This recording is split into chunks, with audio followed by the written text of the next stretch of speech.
ৰাইজৰ দলক মিত্ৰতাৰ পৰা আঁতৰাই পতা এই বৈঠক আমাৰ বাবে আছিল অত্যন্ত অসন্মানজনক।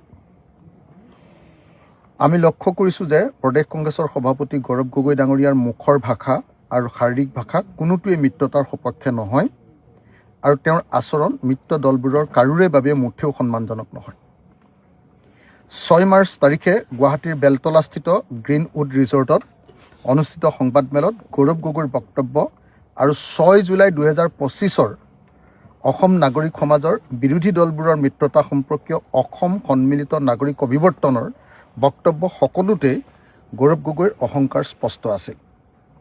অসম সন্মিলিত নাগৰিক সমাজ অভিৱৰ্তনতো তেখেতে বিৰোধী দলসমূহৰ মিত্ৰতাৰ পক্ষত পোনপটীয়াকৈ একো কোৱা নাছিল আৰু যোৱা 6 মাৰ্চৰ 4টা ৰাজনৈতিক দলৰ সংবাদমেলতো ৰাইজৰ দলক মিত্ৰতাত অন্তৰ্ভুক্তিৰ বিষয়টো পোনপটীয়াকৈ একো নকৈ আমাৰ দুৱাৰ খোলা আছে জাতীয় পালমৰা বক্তব্যৰে বুজাই দিছিল যে প্ৰদেশ কংগ্ৰেছৰ সকলোকে একেলগে লৈ মিত্ৰতা কৰাৰ ক্ষেত্ৰত মুঠেও আগ্ৰহ নাই।